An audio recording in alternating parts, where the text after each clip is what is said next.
Eu sou Vitória Grabois, atualmente sou a presidente do Grupo Tortura Nunca Mais do Rio de Janeiro, sou filha de desaparecido político Maurício Grabois, também tenho um irmão desaparecido, André Grabois, e meu primeiro marido, Gilberto Olímpio, todos desapareceram na guerrilha do Araguaia.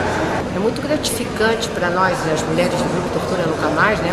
Porque vem mostrar o nosso trabalho, né? O trabalho de uma entidade que vem do movimento social, fundada há quase 28 anos, que permanece na atualidade, né?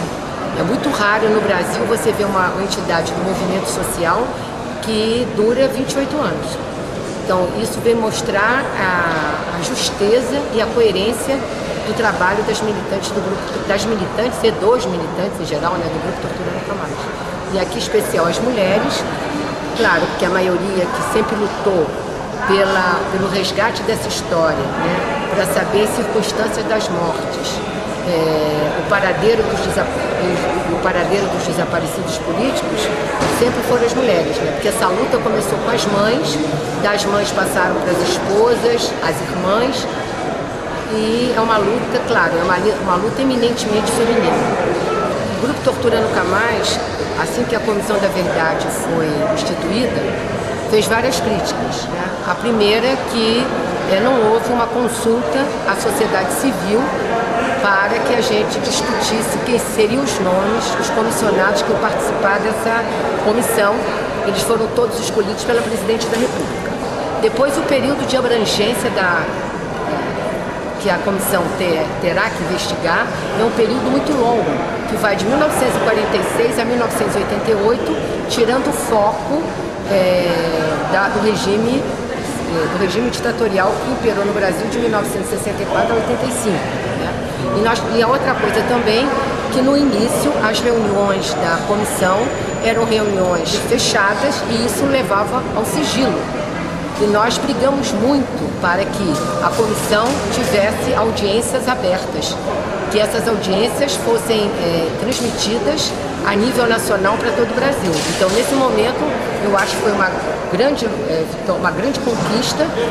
Na semana retrasada, o depoimento do coronel reformado Brilhante Ustra, que perante as câmeras de televisão do Brasil inteiro pôde mostrar quem ele era, o torturador do qual ele foi. Então, acho que esse momento aí, a gente até tem que parabenizar, né, aos comissionados por terem já aberto essas sessões. Eu acho que as sessões têm que ser abertas e toda a documentação que a Comissão da Verdade apresentar também tem que ser mostrado, o que eles já fizeram. Então, eu acho que a nossa persistência de ficarmos lutando para que não tivesse sigilo, valeu. Bom, a gente acha que é o seguinte, existem familiares que lutam, outros não. Nós não podemos exigir das pessoas o mesmo nível de comprometimento, porque o desaparecimento de alguém é algo muito doloroso na vida de qualquer um. Então tem pessoas que não lutam não porque elas querem, é porque elas não têm condições emocionais para lutar. Agora, o que eu digo para aquelas que estão na linha de frente, que a gente deve continuar a luta, que a questão principal da nossa luta nesse momento, para que a Comissão da Verdade, as outras comissões estaduais que eles estabeleceram, o governo brasileiro, o Estado brasileiro, precisa abrir os arquivos da ditadura militar. Se esses arquivos não forem abertos, se a gente não conhecer a verdade, muito pouco vai ser esclarecido. Eu sou Conceição Cassano, sou diretora da Confederação das Mulheres do Brasil e presidente da Federação das Mulheres Fluminenses. Eu acho muito oportuno e quero parabenizar a Secretaria de Mulheres, do PSB, do Grupo Tortura Nunca Mais, todos os organizadores do evento, por essa iniciativa. Mais do que justa a criação do prêmio Zuzu Ângel e as homenagens que vêm sendo feitas à sua filha, Idelgarde, porque realmente elas são exemplo de luta da nossa história, digamos assim, recente, né? Do combate e da luta em defesa da democracia em nosso país. A busca pela verdade incessante daquela mãe, Zuzu Ângel, é um exemplo, uma referência para todas nós que lutamos em defesa dos nossos filhos, em defesa de um Brasil mais justo, em defesa de uma sociedade mais igualitária. E a democracia, e lutamos contra as injustiças sociais e políticas em nosso país. Mais do que justo resgatar nesse prêmio também a grande contribuição da nossa juventude nessa luta pela democracia, na saudosa homenagem a Stuart Ângel, que foi um grande militante do ano 8, que, como tantos jovens, entregou sua vida para que hoje nós possamos exercer a democracia em nosso país, que seja pela conquista da justiça social e da igualdade. Nós estamos aqui no Rio de Janeiro para receber uma medalha, a medalha Violeta Arraes de Direitos Humanos, que tem um simbolismo e um sentido de oportunidade muito grande. Por isso a gente cumprimenta a Secretaria Estadual de Mulheres do Rio de Janeiro, PSB, por essa iniciativa, num momento em que a sociedade brasileira e o Estado brasileiro estão em busca da verdade histórica, de recuperar a memória, na perspectiva de se fazer justiça às vítimas de um regime truculento, perverso, que vitimou milhares de brasileiros e brasileiras que lutavam pela democracia. E nesse momento, o simbolismo de uma mulher como Violeta, que foi vítima também da ditadura, foi presa, ficou anos no exílio lá na França, e ela nunca desistiu de lutar por esse sonho de liberdade, de democracia, a defesa dos direitos humanos. Portanto, ela é uma referência, um exemplo, marcou sua geração, marcou seu tempo.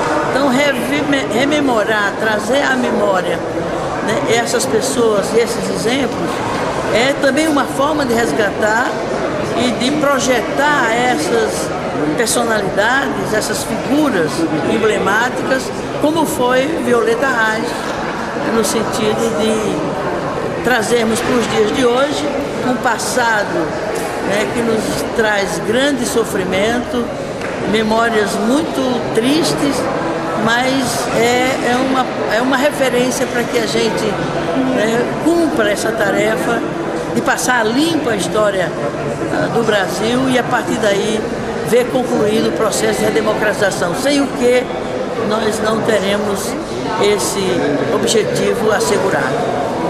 Por outro lado, ainda muitas mulheres, certamente, que não tiveram respondido ou reparado aquilo que perderam, e o sofrimento que tiveram, as perdas provavelmente de vidas, de membros da família, ou sobreviventes da própria ditadura, e que ainda não se propuseram a exigir do Estado e do governo brasileiro essa reparação. Então é preciso que nos juntemos todas, aquelas que já partiram como a Violeta e aquelas outras mulheres que ainda estão aí lutando e sofrendo e precisando ter uma reparação, né, política, uma reparação material, uma reparação humana de tudo aquilo que foi pago, muito bem pago e muito alto preço, para que hoje a gente possa se reunir, se encontrar, discutir a política, exigir justiça, resgatar a memória e a verdade histórica, sem os riscos e as ameaças, né, que se expressaram naquele tempo, né, e que realmente tiraram as liberdades democráticas, a liberdade de expressão, o direito de todas e todos ao pleno exercício de sua cidadania, sobretudo a sua cidadania política. Quando prefeito de São Paulo, há 23 anos atrás, tivemos a responsabilidade de revelar 140 ossadas que estavam em sacos plásticos numa vala clandestina de um cemitério municipal de São Paulo. Naquela vala, depois de pesquisas científicas pela Unicamp, nós tivemos a oportunidade de devolver 8 corpos de jovens que haviam dado sua vida pelas liberdades e pela democracia. Eu sempre digo que se não tivesse valido para nós nada ter sido prefeito de São Paulo, valeu pela oportunidade de fazer aquela descoberta e a partir dali, com a ajuda dos familiares e das entidades de direitos humanos, desencadear um movimento no país que hoje cresce, e que esse ato aqui é uma prova de que os tempos estão completos, de que chegou a hora da verdade, e não deixemos essa hora escapar. Dentre os corpos identificados naquela vala, encontrava-se Sônia Ângel, companheira do filho de Zuzu Ângel. E a partir daquele momento, eu assumi o compromisso diante de Deus e da história, de enquanto vida eu tivesse, enquanto poder que o povo tenha me delegado, eu estaria colocando tudo isso a serviço dessa busca, a serviço dessa causa e a serviço da justiça. E de lá para cá houve momentos de insegurança, de solidão, de dúvidas, porque essa luta, não tanto agora, mas no passado, era uma luta muito solitária. Hoje, vendo esse ato aqui, que muito me emociona, e pelas mãos do meu partido, através das companheiras da Secretaria Estadual do PSB do Rio de Janeiro, eu tenho a consciência de que os tempos estão dados, de que o momento está completo, que é o momento de se revelar toda a verdade sobre os crimes da ditadura militar. E não basta ficar apenas no objetivo previsto na lei que criou a Comissão Nacional da Verdade,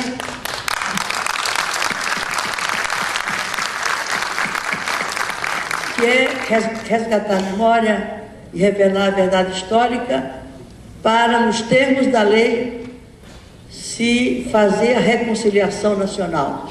Isso é muito pouco.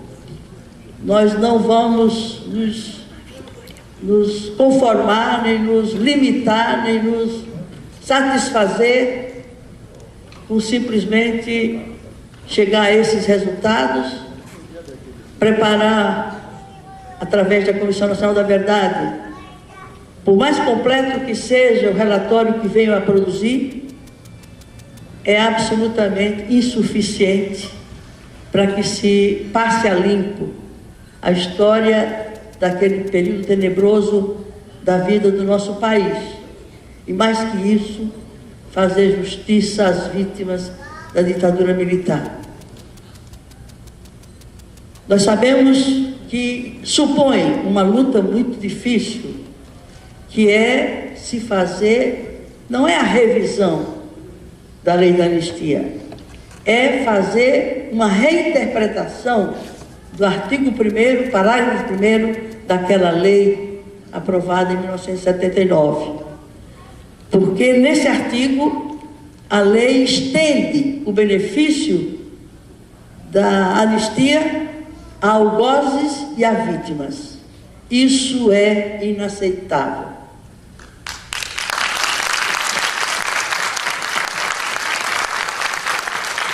Precisamos de força política, de pressão política, de vontade política da nação brasileira para pressionar o Congresso Nacional. O mesmo Congresso Nacional como instituição do Estado, que aprovou aquela lei, e segundo o relator da matéria no Supremo Tribunal Federal, teria sido uma lei negociada, acordada entre o governo e a sociedade civil. Não é verdade. Foi uma lei, e se é que acordo foi aquele? Entre os militares que ainda tinham o controle do país pelas armas, de outro lado, tinha a sociedade civil que dava os primeiros passos na luta pela redemocratização do país. Era uma relação desigual, forças desiguais, que simplesmente conseguiram, por 5 votos, aprovar uma lei que permitiu que os que estavam no exílio retornassem ao Brasil e se juntassem a nós que aqui ficamos, para completar a tarefa da redemocratização do país, que está inacabada e só vai se completar depois da mudança da lei da anistia, o cumprimento da sentença da Corte que condenou o Brasil a revelar a verdade sobre os crimes da ditadura e, mais que isso, rever a lei da anistia brasileira. Temos que pressionar o Congresso para que o mesmo Congresso, enquanto instituição, aprovou uma lei manca, corrija esse defeito da lei, reveja a interpretação daquele artigo e coloquemos nas mãos do Estado brasileiro e da sociedade civil brasileira um mecanismo legal, um estatuto legal, capaz de assegurar que os comprovadamente responsáveis, seja direta ou indiretamente, pelos crimes de lesa humanidade que foram cometidos durante aquele período, sejam devidamente punidos, para que não permaneçam impunes. A importância desse evento é o reconhecimento do valor dessas mulheres que há 30 anos lutam pela memória dos seus desaparecidos, que são as mulheres do Tortura Nunca Mais. Elas são mulheres anônimas, porque elas estão sob uma sigla, né, que é o TNM, o Tortura Nunca Mais. Elas não aparecem, elas não têm nome. Eu acho que é importante que elas tenham rosto, tenham nome, porque elas merecem esse reconhecimento, elas merecem esse prêmio, e elas também devem servir como referência e exemplo a ser seguido. É importante que o Brasil tome consciência do valor, do brilho, da importância de mulheres com esse perfil, com essa resistência, com essa sensibilidade, como as mulheres do Tortura Nunca Mais. Nós gostaríamos de chamar também ao palco as pessoas que vão representar as mulheres do Tortura Nunca Mais. As representantes de Flora Abreu e Henrique da Costa, Ieda Botelho Salles, Cecília Bolsas Coimbra, Maria Dolores Pérez Gonzalez, Lídia Ferreira Lobo, Maria Alice de Lima Braz, Elza Joana dos Santos, Lúcia Vieira Calvo, Célia Frazão Soares Linhares, Zilda Xavier Pereira, Elizabeth Silveira Silva, Carmen Lúcia Lapuente Silveira, Jane Quintanilha Nobre de Melo. Queria inicialmente dizer que esta preocupação, que este ato não é gratuito na história do PSB. Queria dizer a vocês que a luta pela anistia, a luta contra a tortura,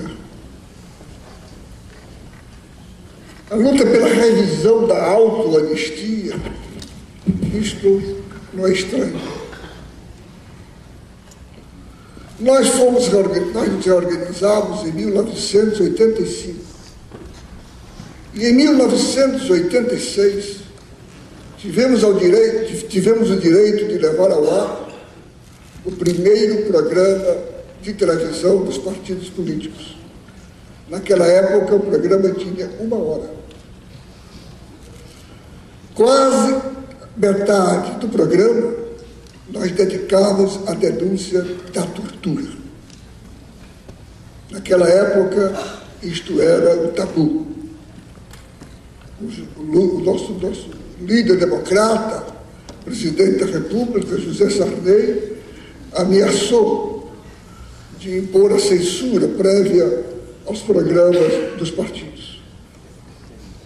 Nesse programa, nós dedicamos uma parte substancial a uma intervenção de um homem magnífico, patriota, herói da Segunda Guerra Mundial, o Brigadeiro Moreira Lima. O Brigadeiro,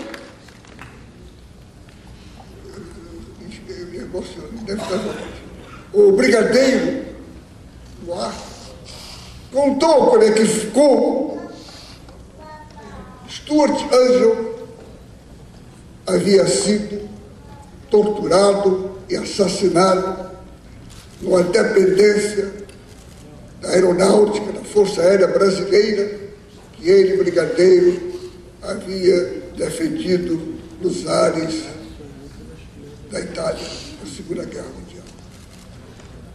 Stuart Angel, depois das sessões de tortura, teve seu rosto amarrado ao cano de escape de um jipe da aeronáutica, conduzido por oficiais da aeronáutica, com gasolina da aeronáutica, num edifício de um próprio do Estado brasileiro. Foi assim que ele foi assassinado. Quando, portanto, Josué se levanta na defesa de seu filho, não pensemos que ela estava voltada pura e simplesmente pelo sagrado sentimento materno de defesa do rebento que lhe roubaram. Ela estava simbolizando a dor de todas as mulheres, as dores de Clarice e a dor da minha amiga Dilma, esposa de Mário Alves, assassinado nas dependências da PM aqui da Tijuca, empalado, morrendo sem ter o direito a uma gota de água e ainda mal respirando por causa do capote, saco que tinha no seu rosto, impregnado de sangue de outras vítimas. Dilma, como Josué, como uma Antígona rediviva, não teve o direito de enterrar os seus mortos. Nós não abrimos mão desse direito. Todas as mulheres, todos os pais, todos os irmãos, todos os amigos têm o direito de enterrar, pelo menos o direito de enterrar os seus mortos. Eu quero ter um dia o direito de saber quem assassinou meu amigo Mário Alves. E não abro mão do direito de exigir os nomes desses assassinos e lutar pela sua punição.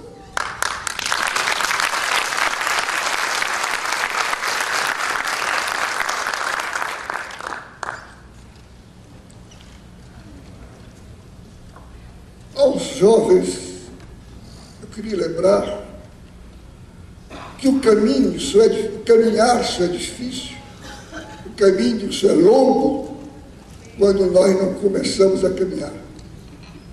Depois ele fica curto. Foi assim na campanha pela anistia, foi assim pela campanha pela Constituinte.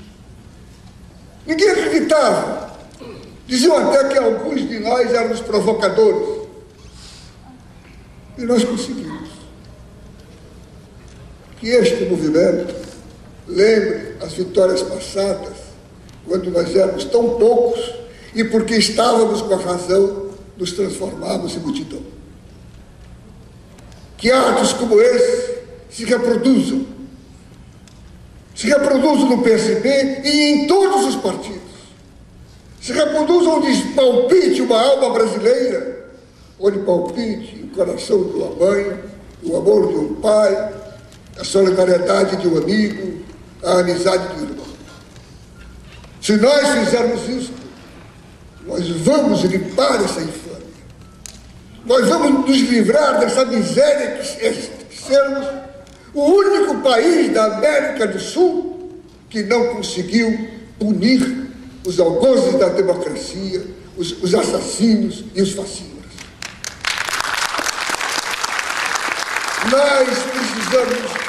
Nós queremos ter o direito de olhar para os argentinos, os chilenos, os uruguaios, de olho no olho, sem baixar os nossos olhos com vergonha em face da nossa tibiez, da nossa covardia, de ainda passados tantos anos, ser ainda um tabu em nosso país, nós pedirmos a punição dos criminosos, dos torturadores covardes, torturadores armados, diante de jovens, de moças, de rapazes, de meninas,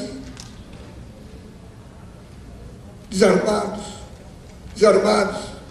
de espírito, nus, expostos. Não há nada que humilhe mais uma mulher do que a sua nudez indesejada, a nudez do homem no pau de arara. Eram esses oficiais, bem formados, bem alimentados, fortes, bem armados, formados e armados pelo nosso dinheiro, pelo dinheiro do contribuinte, falando em nome de uma nação, de uma pátria que eles estavam renegando.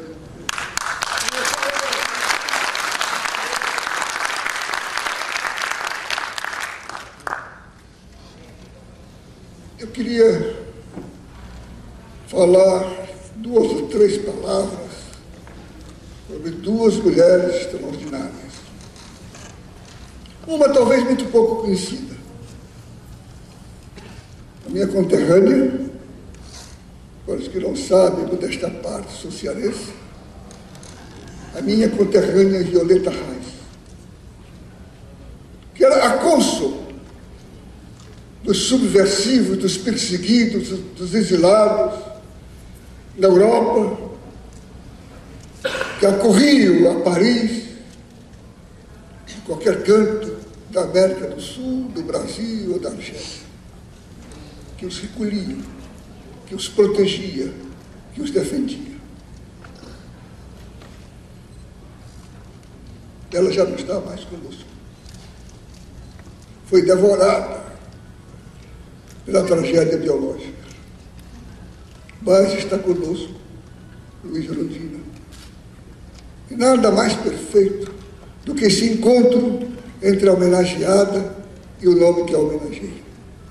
O encontro de Violeta, a resistente, com a Erundina, essa jovem paraibana, jovem de 20 anos, permanentemente jovem, permanentemente adolescente, permanentemente sonhando, para que nós, os mais velhos, saibamos que é sempre preciso, é sempre possível sonhar, mas que, acima de tudo, é preciso sonhar.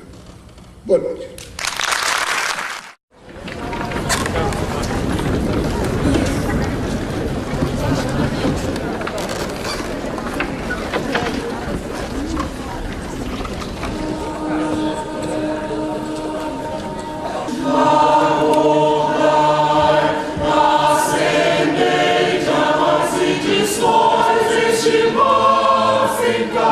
Este